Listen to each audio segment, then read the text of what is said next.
समझे न पोनी तहर असली इरादा, रूपवा के जाल में धरा गईन दादा।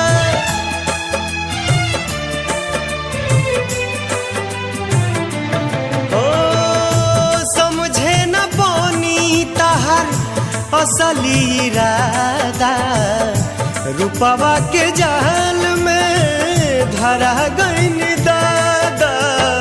केहू के रोआवल बहुत बात नइखे, केहू के रोआवल बहुत बात नइखे, रोआ के हंसावल बहुत बात होला।